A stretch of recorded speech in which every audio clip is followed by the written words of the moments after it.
তো হ্যালো বন্ধুরা, কেমন আছেন আপনারা? আশা করি সবাই ভালোই আছেন। তো আবারও চলে আসলাম একটি নতুন ভিডিওর সঙ্গে আপনাদের মাঝে কিছু ইনফরমেশন শেয়ার করতে।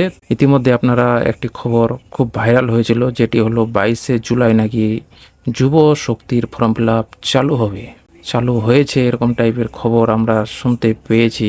বিভিন্ন সোশ্যাল মিডিয়ার মাধ্যমে কিন্তু শুনতে পেয়েছি। খবরগুলো ছড়ানো হয়েছিল, সমস্ত খবরগুলো ভুল ছিল, সেই সমস্ত তথ্যগুলো সম্পূর্ণই ভুল ছিল। আর যারা এইভাবে ভিডিও তৈরি করছো ভুলভাল, তারা কিন্তু জিনিসটা খুব একটা ভালো করছো না। তো মানুষকে ভুল ইনফরমেশন দিয়ে ভিডিও তৈরি করা ঠিক হচ্ছে না। যুব শক্তির অ্যাকচুয়ালি অফিসিয়ালি কোনো রিপোর্ট এখনও অবধি দেয়নি বা নোটিশ কোনো জারি করেনি যে কবে থেকে ফর্ম ফিল আপ চালু হবে না হবে। তো আশা করা যাচ্ছে অক্টোবর মাস থেকে যুবশক্তির ফর্ম ফিল আপ আবার নতুন করে চালু হতে পারে, এমন খবর শোনা যাচ্ছে।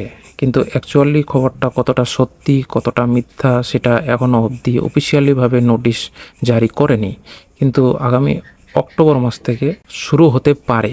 তো যে 22 তারিখে, আজকে তো 24 তারিখ, 22 তারিখে যেই ফর্ম ফিল আপ চালু হওয়ার কথা ছিল, অ্যাকচুয়ালি সেই খবরটা কিন্তু সম্পূর্ণ ফেক বা ভুল ছিল।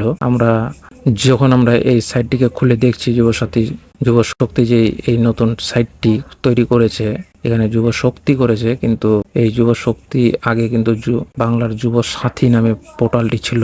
এখানে ভিতরে এখনো পোর্টালটির নাম কিন্তু চেঞ্জ করেনি, এখনো এখানে যুব সাথী নামেই রয়ে গেছে। যখন এটি ফর্ম ফিল আপ আবার নতুন করে চালু হবে, তখন হয়তো এই নামটিকে চেঞ্জ করবে। আর আমরা দেখো, এটা লাস্ট ক্লোজ করেছে 26শে ফেব্রুয়ারি 2026-এ।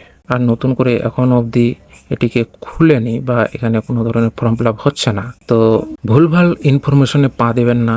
সঠিক খবর জানার জন্য আমার এই চ্যানেলটিকে আপনারা সাবস্ক্রাইব করে রাখতে পারেন। আমি সঠিক খবর আপনার মাঝে নিয়ে আসব সঠিক সময়ে। তো ভালো থাকবেন, সুস্থ থাকবেন, দেখা হবে নতুন কোনো আপডেট নিয়ে।